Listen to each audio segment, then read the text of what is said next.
7.2 का question number 6 होगा। Question number 6 देखिए क्या कह रहा है। यदि बिंदु 1, 2, 4y, x 6 और 3, 5 इसी क्रम में लेने पर एक समांतर चतुर्भुज के शीर्ष हैं तो x और y ज्ञात कीजिए। ठीक है, समांतर चतुर्भुज आपको बनाना है। ठीक है, मान लेते हैं समांतर चतुर्भुज है आपका। ठीक है, ये समांतर चतुर्भुज सोच लीजिए ये है, जिसका दिया हुआ है बिंदु A, बिंदु B और आपका यहाँ पे बिंदु C और बिंदु D। ठीक है, तो हमको एक बोल रहा है ना कि समांतर चतुर्भुज के शीर्ष है ये ABCD। ठीक है, हम मान लिए कि पहला बिंदु A है, दूसरा बिंदु B, तीसरा C, चौथा D। तो एक क्रम में लेने पर आप किसी भी क्रम में इसको लेके बनाएंगे कोई दिक्कत नहीं। ऐसा नहीं हम यहाँ A लिए हैं तो आप यहाँ से भी ABCD लिख सकते हैं, कहीं से आपको चालू करना है एक क्रम से। ठीक है, लिखा हुआ इसी क्रम में लेने पर एक समांतर चतुर्भुज के शीर्ष है तो बोल रहा है ना एक्स वाई के मान ज्ञात कीजिए। इस बिंदु में एक्स वाई जो दिख रहा है ना इसी का मान ज्ञात करना है। तो ये बिंदु ए है तो बिंदु ए दिया हुआ है 1 और 2, बिंदु बी का निर्देशांक दिया हुआ है 4 और y। ठीक है, बिंदु सी का निर्देशांक दिया हुआ है x और 6 और बिंदु डी का दिया हुआ है 3 और 5। ठीक है, तो हमको इसी शीर्ष से हमको पता करना है x और y का वैल्यू। तो एक रूल है आपको पता है कि समांतर चतुर्भुज जब विकर्ण होते हैं एक दूसरे को विभाजित करते हैं। विभाजित करते हैं मतलब बराबर भाग में बांट देते हैं। ठीक है, ये विकर्ण, तो ये क्या होगा, मध्य बिंदु हो जाएगा। AC का मध्य बिंदु यहाँ पे हो जाएगा, मान लेते हैं यहाँ पे O हो गया। ठीक है, तो क्या हो जाएगा, AO बराबर OC होगा और OD बराबर OB होगा। तो हम मध्य बिंदु के निर्देशांक से हम निकाल लेंगे A और B का वैल्यू। ठीक है, तो यहां लिखेंगे माना बिंदु A, आप डायरेक्ट बना सकते हैं, माना बिंदु A 1, 2, B 4y, C x 6, D 3, 5। ठीक है, समांतर चतुर्भुज के शीर्ष बिंदु है, शीर्ष बिंदु है। इसीलिए क्या लिखेंगे, इसे लिखेंगे हम निकाल सकते हैं। ठीक है, मध्य बिंदु के निर्देशांक। ठीक है, AC के मध्य बिंदु के निर्देशांक बराबर। ठीक है, AC का मध्य बिंदु क्या हो जाएगा, AC का मध्य बिंदु O है तो इसका निर्देशांक कैसे निकालेंगे। ठीक है, आपको पता है x1 प्लस x2 बटा 2 होता है। ठीक है, तो जाएगा x1 प्लस x2 बटा 2, फिर हो जाएगा आपका y1 प्लस y2 बटा 2।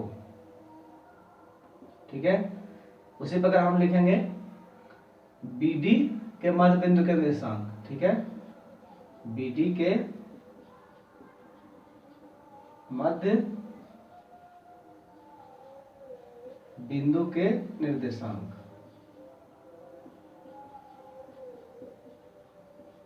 बराबर हो जाएगा आपका, यहां भी होगा x1 प्लस x2 बटा 2, फिर हो जाएगा आपका y1 प्लस y2 बटा 2। इससे हमको x और y वैल्यू पता चल जाएगा। हमको पता है कि विकर्ण एक दूसरे को समद्विभाजित करते हैं और विकर्ण बराबर भी होते हैं। ठीक है, अब क्या करेंगे,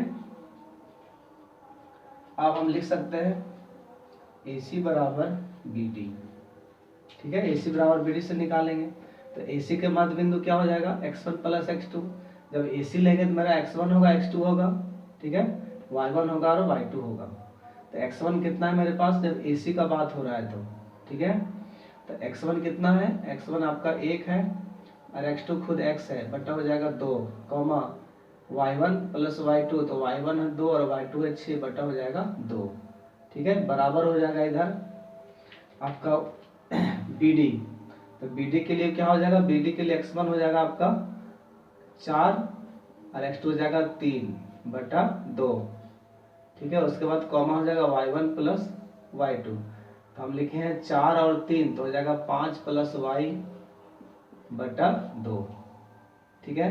अब हम अलग अलग भी हल कर सकते हैं। ठीक है, y को y से लेंगे, x को x से लेंगे, तो लिख सकते हैं x प्लस 1 बटा 2 बराबर लिख सकते हैं 4 और 3 7 बटा 2।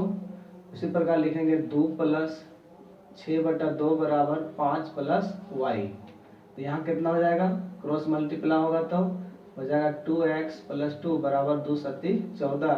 यहाँ भी नीचे क्या हो जाएगा 2 होगा, 2 नहीं लिखे, कितना हो जाएगा 8 बटा 2 बराबर हो जाएगा 5 प्लस y बटा 2। अब यहाँ क्या हो जाएगा 2x बराबर 14 माइनस 2, तो x बराबर कितना हो जाएगा 12 बटा 2। तो यहाँ x का वैल्यू कितना हो गया 6। अब यहाँ से y निकल जाएगा, 8 को 2 से भागा देंगे तो हो जाएगा 4 बराबर हो जाएगा आपका 5 प्लस y बटा 2, यहाँ बटा ही लिख सकते हैं, तो 2 चक 8 फिर से हो जाएगा बराबर हो जाएगा 5 प्लस y। कैलकुलेशन आपको आना चाहिए। ठीक है, तो y का वैल्यू कितना हो जाएगा 8 माइनस 5 बराबर y, यानी 3 बराबर y। ठीक है, तो विभाजन बिंदु के निर्देशांक से हमको x y पूछ रहा था ना, तो लिख सकते हैं, तो x बराबर कितना हो जाएगा, x बराबर हो जाएगा 6 और y बराबर हो जाएगा 3। ये आपका आंसर है। ठीक है, बस हम कुछ नहीं किए, विभाजन बिंदु के निर्देशांक से पता कर लिए। ठीक है, यहाँ पे लेकिन लिखना पड़ेगा कि समांतर चतुर्भुज के विकर्ण एक दूसरे को क्या करते हैं, समद्विभाजित करते हैं। ठीक है, ये लिखना है। आप यहाँ पे कहीं भी लिख सकते हैं, शुरू में भी लिख सकते हैं।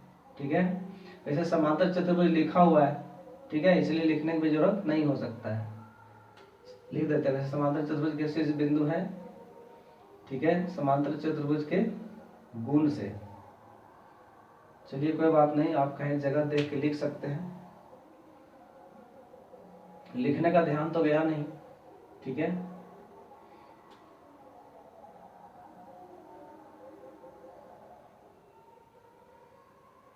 और यहाँ लिख देते हैं, और इसके विकर्ण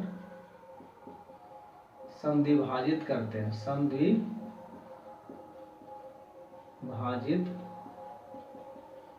करते हैं। ठीक है, ये एक लाइन लिख सकते हैं। ठीक है, इसलिए इसी के मध्य बिंदु के निर्देशांक। ठीक है, अब नेक्स्ट क्वेश्चन हम बनाएंगे। ठीक है, नीचे यहाँ पे लिख दिए। ठीक है, और इसके विकर्ण समद्विभाजित करते हैं। ठीक है, अब क्वेश्चन कंप्लीट हो गया।